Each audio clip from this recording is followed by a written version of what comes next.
Life has a funny way of teaching us lessons when we least expect them. Back in 2015, Ray Chen seemed to have everything anyone could dream of. At 45, he was the proud owner of Next Gen Solutions, a tech company worth billions that started in his tiny garage. But more importantly, he had Linda, his wife of 15 years, who had been there through thick and thin. Their love story wasn't something out of a fairy tale, it was better because it was real. They met at a small coffee shop where Linda worked while studying for her MBA. Ray was there every morning, not just for coffee, but to use the free Wi-Fi to work on his startup ideas. He couldn't afford an office back then, and some days he couldn't even afford the coffee. Linda would sneak him free refills, saying, "I'm investing in our future." She didn't know how right she was. When they got married, they lived in a tiny one-bedroom apartment. Linda worked 2 jobs, her day job at a bank and weekend shifts at a local restaurant. Ray remembered those nights when she'd come home exhausted, but still take time to look at his business plans. "Your dreams are my dreams," she'd say, massaging her tired feet while reviewing his presentations for potential investors. Those early years were tough but beautiful. They'd splurge once a month on takeout Chinese food, sitting on their second-hand couch, dreaming about the future. Linda never complained about the missed vacations or the delayed plans for starting a family. Instead, she became his unofficial business partner, offering insights that would later prove invaluable. When Next Gen Solutions finally took off, it was like watching a rocket launch. Their app revolutionized how people managed their daily tasks, and suddenly everyone wanted a piece of their company. Ray remembered the day they moved into their dream house in Beverly Hills. Linda cried, not because of the mansion's grandeur, but because she found her old waitressing uniform while unpacking. "Look how far we've come," she whispered, holding it close. They became the power couple everyone talked about. Linda wasn't just a trophy wife. She ran their charitable foundation, focusing on helping young entrepreneurs from underprivileged backgrounds. She never forgot their humble beginnings. At every charity gala they hosted, she'd tell young startups, "I believe in you," just like she had believed in Ray all those years ago. Their lives seemed perfect until Amy Wong joined the company as the new head of marketing.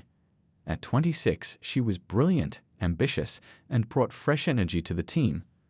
Ray found himself looking forward to their marketing strategy meetings more than he should. It started innocently enough, late-night discussions about work, shared laughs over inside jokes, casual touches that lingered a moment too long. Amy was everything Linda wasn't: young, carefree, and wrapped up in the fast-paced tech world. She understood Ray's passion for innovation in a way that reminded him of his younger self. When she laughed at his tech jokes or praised his vision, he felt like that hungry young entrepreneur again, not the successful but sometimes tired CEO he'd become. Ray started finding excuses to spend more time at the office. The guilt ate at him, but he pushed it aside, telling himself it was just work. Linda noticed the changes: the missed dinners, the distracted conversations, the way he checked his phone more often. But she trusted him completely, which only made everything worse. The breaking point came during their anniversary dinner. Linda had planned a surprise evening at the same coffee shop where they first met. She'd rented out the entire place, recreating their early dates. But Ray's mind was elsewhere. Amy had texted him about a crucial marketing strategy that couldn't wait. He kept checking his phone under the table, missing the hurt in Linda's eyes. That night, as Linda slept beside him, Ray sat in their home office, staring at old photos. There was one from their wedding day, Linda beaming at him like he was her whole world. Another from the day Next Gen went public, both of them ringing the bell at the stock exchange, their dreams finally reality. And then there was a recent selfie Amy had sent him from a company event, her bright smile promising adventure and change. Life has a way of testing us when we're at our highest point. Ray Chen had everything: success, wealth, and a woman who had loved him through it all. But standing at the crossroads of loyalty and temptation, he was about to make a choice that would set in motion events he could never have predicted, leading to a lesson that money could never buy. Little did he know, his perfect life was about to shatter into pieces, and the true cost of his choices would be higher than any billion-dollar deal he'd ever made. They say the truth always comes out, and for Ray Chen, it happened on a quiet Sunday morning. Linda was tidying up their shared home office when Ray's phone buzzed on the desk. She wasn't the type to snoop, but the message preview caught her eye. "Last night was amazing. I miss you already, Amy." The world stopped spinning for a moment as 15 years of trust crumbled like a sandcastle in the rain. Linda sat there for what felt like hours, the phone in her trembling hands. Memories flooded her mind, all those late meetings, cancelled dinner dates, and the growing distance between them that she'd tried so hard to ignore. The signs had been there, but she'd chosen to believe in the man who once couldn't afford coffee but never ran short on dreams. When Ray came home that evening, he found Linda sitting in their kitchen, his phone placed carefully on the marble counter between them. She looked different somehow, older and younger at the same time, as if grief had both aged and stripped her bare. "How long?" she asked simply, her voice steady despite the tears in her eyes. Ray's silence was all the answer she needed. The next few weeks passed in a blur of painful conversations and sleepless nights. Linda moved into the guest room, while Ray spent most nights at the office, claiming he needed space to think. But everyone at NextGen knew where he really was. Amy's apartment wasn't exactly a secret anymore. The office gossip spread like wildfire, and soon the tech blogs caught wind of the story. Tech billionaire's marriage on the rocks became the headline nobody could stop talking about. Linda handled everything with a grace that made Ray feel even worse. She didn't throw his clothes on the lawn or badmouth him to their friends. Instead, she quietly hired the best divorce lawyer in Beverly Hills and focused on protecting the charitable foundation she'd built from scratch. The foundation was her baby. She used it to help hundreds of struggling entrepreneurs, remembering how hard their own journey had been. The divorce proceedings were quick but not painless. Linda could have taken him for everything he was worth. After all, she'd been there when NextGen was just a dream scribbled on coffee shop napkins. But she only asked for what was fair, enough to maintain her lifestyle and keep the foundation running. "I don't want your guilt money," she told him during their last meeting with the lawyers. "I just want to remember the man I married, not the one sitting across from me now." Ray tried to justify his actions to anyone who would listen. "Sometimes people grow apart," he'd say at board meetings, not meeting anyone's eyes. "Amy understands me in a way Linda never could."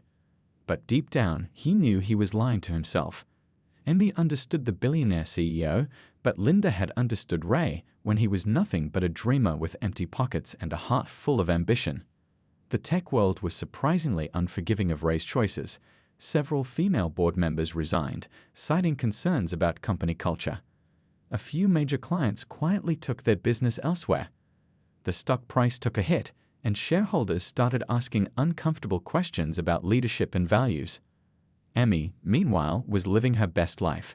She moved into a luxury penthouse Ray bought her, started showing up in designer clothes, and became a regular in the society pages. Her Instagram followers skyrocketed as she shared glimpses of her new lifestyle: private jet trips, exclusive parties, and intimate dinners at Michelin-starred restaurants. She was living the influencer dream, and Ray was her ticket to everything she'd ever wanted. The engagement announcement came just 6 weeks after the divorce was finalized. Amy's ring was bigger than Linda's had ever been. A massive diamond that seemed to shout "upgrade" to anyone who saw it. The tech blogs had a field day. NextGen CEO upgrades to newer model. One particularly cruel headline read. Ray pretended not to see the way his employees avoided eye contact in the hallways. Linda disappeared from public life almost completely. The last anyone heard, she'd sold their Beverly Hills mansion and was traveling abroad. At their final foundation event, she gave a speech that brought tears to everyone's eyes. Life sometimes takes unexpected turns, but every ending is just a different kind of beginning. She hugged each of the foundation's scholarship recipients, encouraging them to keep pushing forward, no matter what obstacles they faced. The night before Linda left for her travels, she sent Ray one last email. It was simple but devastating. "I hope she makes you as happy as you once made me. Take care of yourself, Ray." The world can be surprisingly small sometimes. He read it a dozen times, each word hitting him like a physical blow. As Ray watched Amy try on wedding dresses worth more than his first apartment, he couldn't shake the feeling that something precious had slipped through his fingers. The young woman beside him was beautiful and exciting, but she'd never held his hand through failure or believed in him when he was nothing. She loved the billionaire, but would she have loved the dreamer? Little did Ray know, life was about to throw him the biggest curveball of all. Linda's parting words about the world being small would prove more prophetic than either of them could have imagined, and the true price of his choices was yet to be revealed. 2 years can change everything. Ray Chen learned this lesson the hard way as he sat in his vast office, staring at the latest social media post from his new wife, Emmy. She was lunging on their yacht off the coast of Monaco, posing with some startup founder who'd been making headlines lately. The caption read, "Business meetings never looked so good. #blessed #entrepreneur life." Something about the photo made Ray's stomach twist. Maybe it was the way Annie was laughing, head thrown back, hand resting a little too casually on the young founder's arm.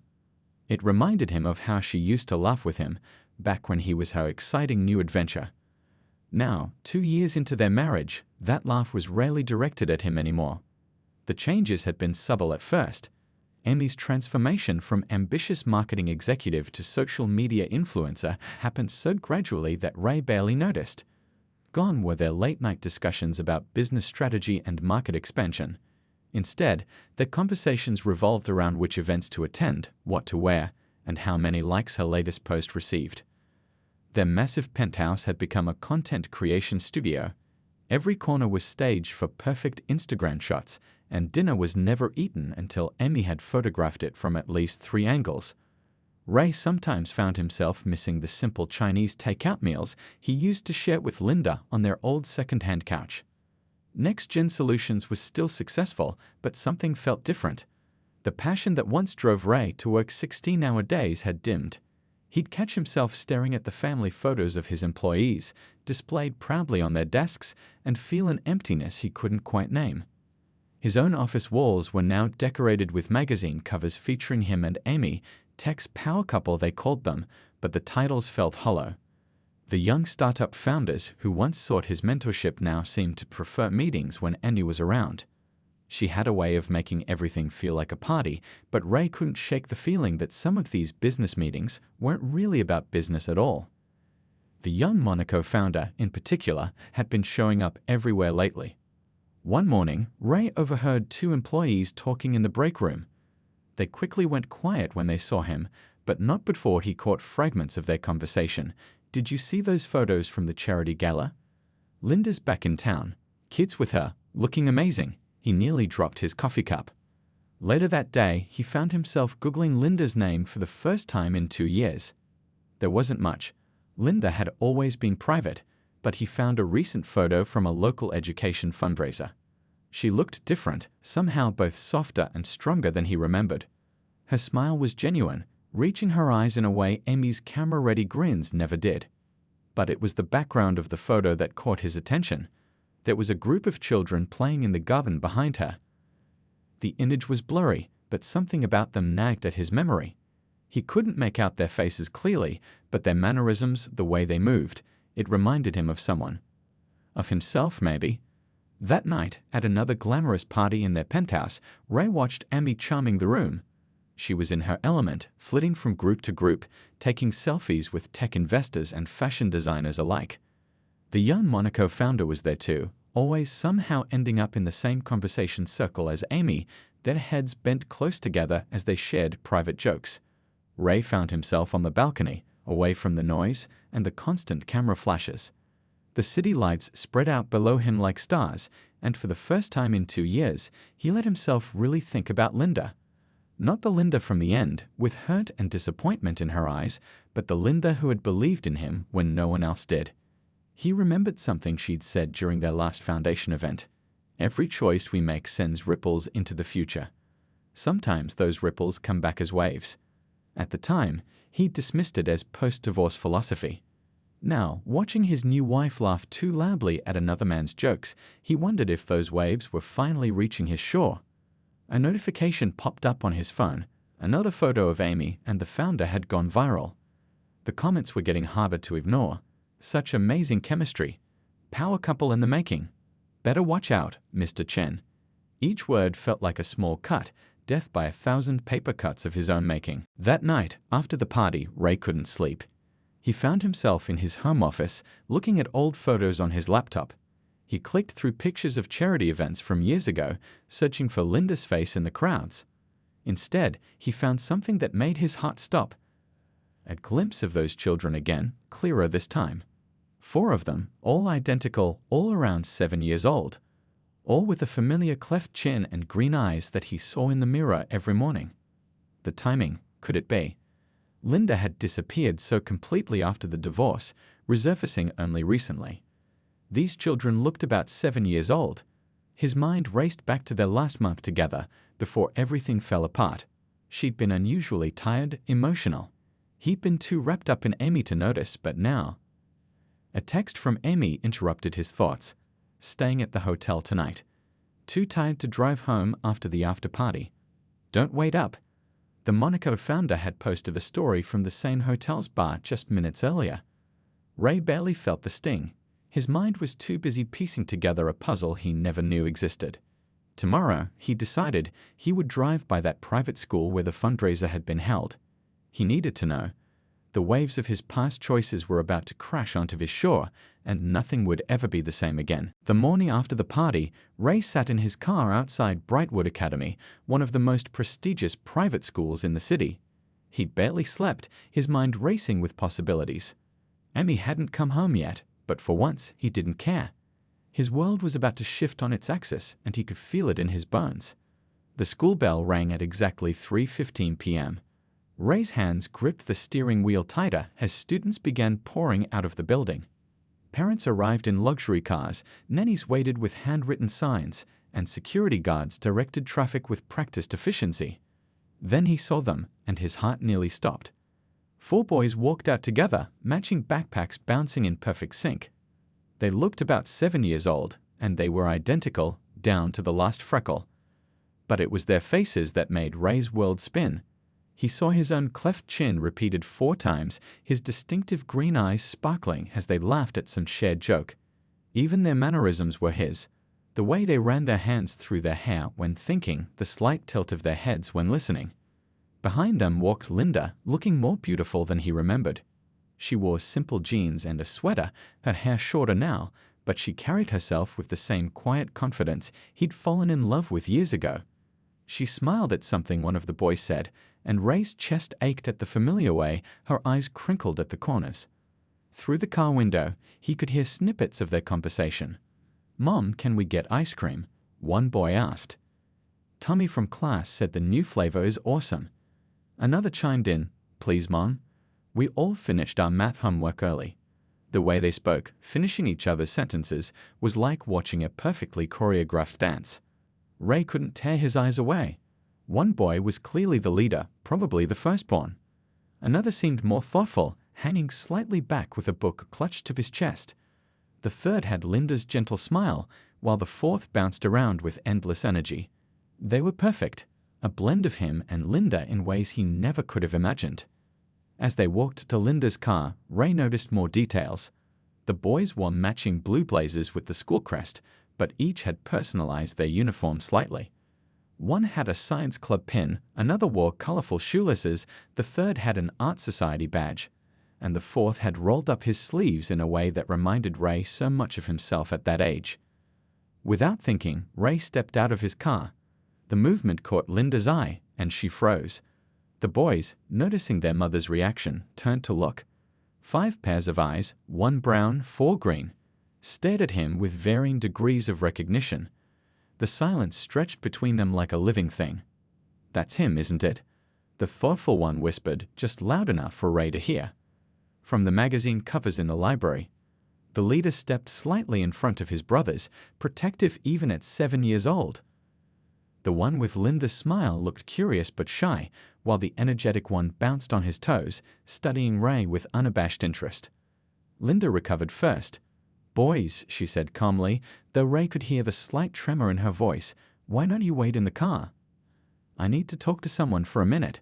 The boys hesitated, looking between their mother and the stranger who shared their face. Finally, the leader nodded, herding his brothers toward their car. "Then mine," Ray said. It wasn't a question. The evidence was written in every feature of their faces, every gesture, every movement. They're 7 years old. His mind raced back, counting the months. Their last night together, before everything fell apart. The timing was perfect. Linda met his gaze steadily. "Yes," she said simply. "They're yours. Alex, Ben, Charlie, and David." She glanced at the car where 4 identical faces pressed against the windows, no longer pretending not to watch. "Quadruplets. I found out a week after I discovered your affair." The weight of what he'd lost hit Ray like a physical blow. Not just Linda, not just their marriage, but 4 beautiful boys. 4 chances to be a father. 4 lives he should have been part of. While he'd been chasing youth and excitement with Amy, Linda had been raising their sons alone. "Why didn't you tell me?" he asked, his voice rough with emotion. The answer was in Linda's eyes before she spoke, pride, hurt, and a strength he'd forgotten she possessed. "Would it have changed anything?" she asked quietly. "Would you have chosen differently? Because I couldn't bear to watch you choose her over them too." She looked at their sons, still watching from the car. They deserved better than being someone's second choice. Ray watched as one of the boys, Charlie, the one with Linda's smile, waved hesitantly at him. He waved back automatically, his hand shaking slightly. In that simple gesture, he felt the weight of 7 years of lost bedtime stories, first words, first steps. 7 years of birthday parties he hadn't attended, skinned knees he hadn't kissed better, proud moments he hadn't witnessed. "They know about you," Linda continued. "I never kept you a secret. They've seen your pictures, read about your company. They know what you do, who you are. But they also know that sometimes grown-ups make choices that hurt other people, and that's why you haven't been in their lives." A group of students ran past, their laughter jarring against the heaviness of the moment. Ray watched as his sons, turned to look at their mother, waiting for a signal about what would happen next. They were so young, yet they already had her patience, her ability to read a room. "I'd like to know them," Ray said finally, his voice barely a whisper. "If you'll let me, if they want to." He looked at Linda, really looked at her, seeing the strength it must have taken to carry 4 babies alone, to raise them into these remarkable little boys, to protect them while never poisoning them against him. Linda's expression softened slightly. "That's not my decision anymore," she said. "They're old enough to choose for themselves. But Ray?" Her voice took on a steel edge he remembered from their early days, when she'd stood up to dismissive investors. "If you choose to be in their lives, it has to be forever. They're not a hobby you can pick up and put down when something more exciting comes along. They're not accessories for your perfect life photos. They're children, our children, and they deserve everything or nothing. Choose carefully this time." As if on cue, Ray's phone buzzed with a text from Emmy. "Great news. Got invited to a startup retreat in Bali next week. Already packed. The Monaco guys are coming too. You don't mind, right? Too busy with work anyway." Looking at the message, then at the 4 pairs of green eyes watching him from Linda's car, Ray realized that life had given him a second chance to make the right choice. This time, he couldn't afford to get it wrong. A week after the school encounter, Ray sat nervously in a quiet coffee shop, waiting for Linda and the boys. They'd agreed to meet here, neutral ground, as Linda called it. He'd arrived 30 minutes early, his heart pounding like a teenager on his first date. The old coffee shop had changed over the years, but the corner table where he used to work on his startup dreams was still there. The bell above the door chimed, and there they were. The boys wore casual clothes today, and seeing them out of their school uniforms made their similarities to him even more striking. They walked in like little soldiers, lined up behind their mother, trying to look brave, but clutching their backpacks like shields. "Hi," Ray said softly, standing up. His voice cracked on that single word. Up close, he could see how each boy, despite being identical, had developed his own personality through subtle choices. Alex, the leader, wore a junior science camp t-shirt. Ben had a book tucked under his arm. Charlie wore a paint-splattered sweater, and David's untied shoelaces spoke of his endless energy. Linda guided them to the table. "Boys, you remember Mr. Chen from last week." The formality of Mr. Chen stung, but Ray understood. They had to take this slow, on the children's terms. "You're our biological father," Alex said matter-of-factly, showing wisdom beyond his years. "We did a project about genetics in science class. That's why we all look like you." Ray nodded, fighting back tears. "Yes, I am. And I know I've missed a lot, but I'd like to learn about all of you, if that's okay." The boys exchanged looks, having one of those silent conversations that only identical siblings can have. Then Ben, the quiet one, spoke up. Mom says you invented an app that helps people organize their lives better. Is that true? Yes, that's true. But right now, I'd rather hear about you guys. What do you like to do? Like a dam breaking, the boys began to talk. Charlie loved art and could draw anything he saw. David was the fastest runner in their grade. Alex was building a robot for the science fair, and Ben had already read all the Harry Potter books twice. They talked over each other, years of stored-up stories pouring out. Linda sat quietly, watching. Ray caught her wiping away a tear when David proudly announced he'd inherited his father's green eyes, but his mother's common sense. The boys had clearly inherited her wit too. Why didn't you want us? The question came from Charlie, stopping everyone mid-conversation. The other boys went quiet, and Ray felt the weight of 4 identical stares. Linda started to intervene, but Ray held up his hand. That's not what happened, he said carefully, choosing his words. I didn't know about you. And that's not your mom's fault, it's mine. I made some very bad choices that hurt your mom deeply, and she found out about you after things were already broken between us. Mom says everyone deserves a second chance if they're truly sorry, Ben offered quietly, glancing at Linda for confirmation. Are you sorry? Ray looked at his sons, then at Linda, who had raised these thoughtful, compassionate boys all on her own. I'm more sorry than I've ever been about anything in my life. Not just about missing your first 7 years, but about hurting your mom. She's the strongest, kindest person I know, and I forgot that for a while. Alex, ever the protector, frowned. Mom cries sometimes when she thinks we're sleeping. Is that because of you? The question hit Ray like a punch to the gut. Linda reached for Alex's hand, but he wasn't finished. We hear her. We pretend we don't, but we do. And sometimes she looks at old pictures and gets really sad. I know I hurt your mom, Ray admitted, his voice thick. And that hurt you too, even before you knew me. I can't change the past, but I'd like to try to be better. To be someone worthy of knowing you guys. What about your new wife? David asked suddenly. The pretty lady from Instagram? Will she be our stepmom? Ray and Linda exchanged a look. They hadn't discussed his crumbling marriage to Emmy, but Linda could probably guess from the society pages. Emmy and I. Things are complicated right now, Ray said carefully. But this isn't about her. This is about us, about getting to know each other, if you'll let me. Charlie, who had been drawing on a napkin, pushed his artwork across the table. It was a remarkable sketch of all 6 of them, Ray, Linda, and the boys, sitting at the coffee shop table. Is this what you want? He asked. To be a family? I don't expect us to be a normal family, Ray answered honestly. Your mom and I, that's in the past. But I'd like to be part of your lives, to learn everything about you, to be there for science fairs and art shows and races. I'd like to earn the right to be called your dad someday, even if I don't deserve it right now. The boys huddled together, whispering. Ray watched in amazement as they seemed to reach a decision without speaking, just subtle nods and looks.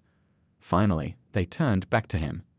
We have conditions, Alex announced, sounding exactly like Ray in a board meeting. First, no more hurting Mom. Ever. Second, you have to come to all our important stuff, not just the fun things. That means parent-teacher conferences too. Third, Ben added, you have to read with us. Mom says you used to love books before you got too busy being rich. Fourth, Charlie continued, you have to learn about what we love. I want to show you my art studio at home. And fifth, David concluded with a grin, you have to race me. Mom says you used to run track in college. Ray looked at Linda, who gave him a small nod. Those sound like fair conditions, he said solemnly. I accept all of them. And I'd like to add one more. I promise to always be honest with you, even when the truth is hard. The boys seemed satisfied. David, the most outgoing, suddenly jumped up and hugged Ray. The others followed, creating a tangle of small arms and identical green eyes filled with tears. Linda watched, her own eyes wet, as the man who had broken her heart was given a second chance by the 4 little boys who had healed it. Can we have hot chocolate? David asked, breaking the emotional moment. Mom says this place has the best hot chocolate in the city. Ray laughed through his tears. Sure. I used to bring your mom hot chocolate here every morning. It was the only thing I could afford back then. As he went to order, Ray heard Charlie ask Linda, "Mom, are you okay?" Her response made him pause. "Yes, sweetheart. Sometimes the best endings aren't the ones we planned for." Standing at the counter where Linda used to serve him coffee, Ray realized she was right. This wasn't the ending he'd planned, but maybe it was the one he needed. A chance to remember who he used to be, and to become someone better for the four amazing boys who shared his eyes but had their mother's heart. The next few weeks changed everything. While Amy extended her business trip in Bali, posting endless photos with the young startup founder, Ray found himself living a double life. By day, he was still the tech billionaire running next-gen solutions. But his evenings and weekends now revolved around four energetic boys who were teaching him more about life than any business deal ever had. He kept his promises to them. On Tuesday, he sat through parent-teacher conferences, learning how Alex was a natural leader in group projects, how Ben's essays were 2 grade levels advanced, how Charlie's art teacher wanted to enter his work in a citywide competition, and how David's enthusiasm made him the most popular kid in physical education. Wednesday afternoons were for Charlie's art lessons. Ray sat in amazement as his son taught him about different painting techniques. "See, Dad." "Oh, sorry, Mr. Chen." Charlie would catch himself, but Ray treasured even these slip-ups. "You have to blend the colors like this." The paintings now hanging in Ray's office weren't worth millions like his modern art collection, but they were priceless to him. Thursdays became reading days with Ben. They worked their way through fantasy novels, science books, and anything else that caught their interest. Ben had his mother's habit of chewing his lower lip while concentrating, and Ray found himself remembering how Linda used to do the same thing during their late-night study sessions in college.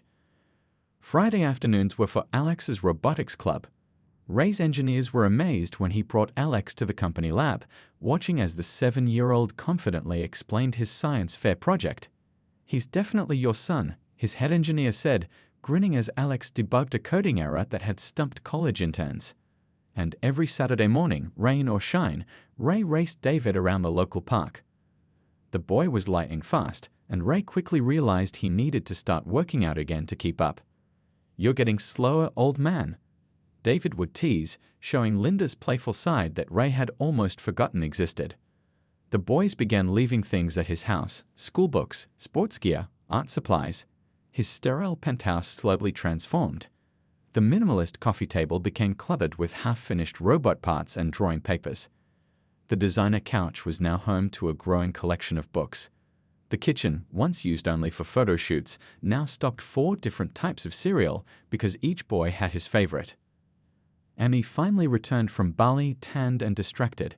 She barely noticed the changes in the penthouse at first, too busy planning her next trip. But one evening, she came home to find Ray on the floor with the boys, all 5 of them wearing matching paint-splattered t-shirts as they worked on Charlie's art project. "What is this?" she demanded, her designer bag dropping to the floor. "Why are there children in our house? And what happened to your Armani shirt?" The boys looked up, 4 identical faces showing different emotions: Alex's protectiveness, Ben's quiet observation, Charlie's hurt, and David's open curiosity. Ray stood up slowly, paint streaking his clothes and hands. "These are my sons," he said simply. "Alex, Ben, Charlie, and David. Boys, this is Amy." Amy stared at the quadruplets, her eyes widening as she took in their familiar features. But how? When?" "They're 7, Ray said, his voice firm. "Linda was pregnant when I made the biggest mistake of my life." "Linda?" Amy's voice rose. "Your ex-wife? The boring one who ran your charity?" She looked at the boys again, her face twisting. "So while I've been managing our public image, you've been playing house with your ex's kids." "Our kids," Ray corrected her. "And they're not about image. They're about family, something I forgot was important when I got caught up in appearances and expensive things and younger women." The boys watched this exchange silently, huddled together on the paint-stained floor. Ray saw Alex squeeze Charlie's hand when Amy's words made him flinch, saw Ben reach for David to keep him from jumping to their defense. "I saw the photos from Bali," Ray continued quietly. "You and that startup founder.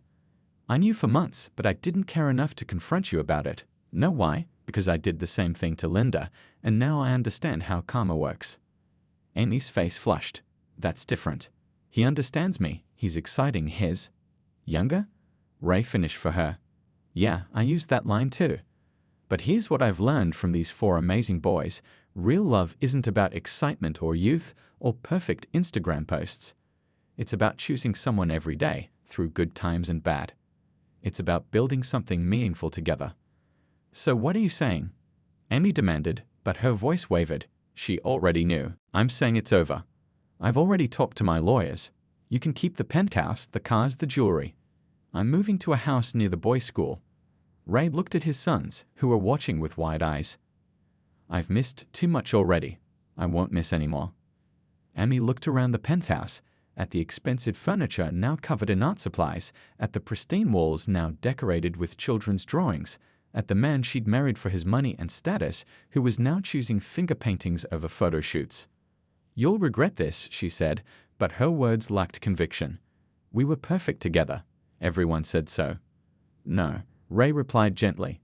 We looked perfect in pictures. There's a difference. He turned to the boys. Come on, guys, let's go get ice cream. I think we all need it after this. As they rode the elevator down, David looked up at Ray. Does this mean you're choosing us? For real? Ray knelt down to their level, looking at each boy in turn. I'm choosing to be the father you deserve. The man your mother always believed I could be, before I forgot what really mattered. And I promise you, nothing, no amount of money or success, or perfect social media posts, will ever make me forget again. Charlie tugged at his paint-stained sleeve. Can we call you Dad now? For real? Ray's heart swelled. Nothing would make me prouder. As they walked to the ice cream shop, Ray sent a quick text to Linda. Thank you for raising them to be better than I was. I'm finally learning what you tried to teach me all those years ago. Her reply came quickly. Better late than never. Just don't mess it up this time. They're worth more than all your billions. Looking at his sons arguing about ice cream flavors ahead of him, Ray knew she was right. He'd spent years chasing the wrong kind of wealth, only to find his real fortune in the 4 pairs of green eyes that mirrored his own. Sometimes life's biggest lessons come in the smallest packages, or in his case, in 4 identical packages who were currently debating the merits of chocolate versus strawberry ice cream with the same intensity he once used for million-dollar deals. 1 year can change everything. Ray Chen learned this on a warm Sunday morning as he stood in his kitchen, making pancakes for his 4 sons. The house was filled with the kind of chaos only 4 energetic 8-year-olds could create, and he wouldn't have it any other way. Dad. Alex is hogging the syrup again. David called from the dining room, where homework papers competed with breakfast plates for table space. The word Dad still made Ray's heart skip a beat, even after hearing it countless times over the past year. I'm not. Alex defended himself, passing the syrup to his brother. I was just reading the label. Did you know maple syrup has antioxidants? Not everything has to be a science lesson, Charlie said, focusing on turning his pancakes into an art piece with fruit. His latest painting had just won first place in the school art show, and Ray had proudly hung it in his new office. Ben looked up from his book. He was already halfway through the morning's reading. Actually, the history of maple syrup is quite interesting. Native Americans were the first to discover. Boys, Ray interrupted with a laugh. Let's eat before everything gets cold. The past year had been a journey of learning and healing. After his split with Amy, Ray had bought a comfortable house just 10 minutes from the boys' school. It wasn't a mansion, just 5 bedrooms and a big backyard where the boys could play. The media had gone crazy when he moved out of his luxury penthouse, but for the first time in his life, Ray didn't care about public opinion. Amy had married the startup founder 3 months after their divorce, and their wedding had made all the society pages. Ray sent them a simple congratulations text and went back to helping David practice for his track meet. His ex-wife's Instagram followers had doubled after the wedding, but Ray had deleted his social media accounts months ago. He had better things to focus on. Next-gen solutions had changed too. Ray now left the office at 5 p.m. sharp most days, something that had shocked his executives at first. But productivity actually improved when he implemented family-friendly policies inspired by his own experience. The company's new daycare center was named the Quadruplets Corner, much to his son's amusement. "Dad," Charlie said, breaking into Ray's thoughts, "can we go to the park after breakfast? I want to sketch the new spring flowers." "After you all finish your homework," Ray replied, earning a chorus of groans. "Hey, those were your mom's conditions for weekend sleepovers, remember?" Linda. She had been amazing through all of this. They had developed a new kind of friendship built on co-parenting and mutual respect. She had even helped him decorate the new house, knowing exactly what the boys would like. When he'd apologized again for their past, she'd simply said, "The best apology is changed behavior." And you've changed. The doorbell rang, interrupting their breakfast chaos. "That's Mom," David announced, rushing to open the door with his brothers close behind. Ray smiled, remembering how they used to be nervous about their parents being in the same room. Now it was just normal. Linda walked in, bringing the fresh energy she always carried. "How was everyone's night? Did Dad burn the pancakes again?" "That was one time," Ray protested, but he was grinning. "And it was because Alex wanted to experiment with the recipe. We added too much baking soda," Alex admitted, "but it was for science." Linda laughed, accepting the coffee Ray handed her. He still remembered how she liked it. They had fallen into an easy routine with these Sunday morning transitions. Sometimes she stayed for breakfast, helping Ben with his reading or admiring Charlie's latest art project while David told her about his races. "The foundation board meeting is tomorrow," Linda mentioned as the boys cleared the table. After their divorce, she had continued running the charitable foundation, helping young entrepreneurs just like they once were. "We're reviewing applications for the scholarship program." "I saw some promising candidates," Ray replied. He had remained on the board, but now let Linda take the lead. "There's this young couple from downtown, reminds me of us back in the day." Linda smiled softly. "Back when we had big dreams and empty pockets." "Back when I was smart enough to know what really mattered," Ray corrected. He watched their sons working together to load the dishwasher. Alex organizing the process, Ben calculating the most efficient loading pattern, Charlie arranging the plates artistically, and David racing to gather all the remaining dishes. "You know what's funny?" Linda said, following his gaze. "When I first found out I was having quadruplets, I was terrified. Single mom, 4 babies, a broken heart, it seemed impossible. But they healed me. Every time I looked at them, I saw hope instead of hurt. They have your features, but they helped me find my strength." "They have your heart," Ray said quietly.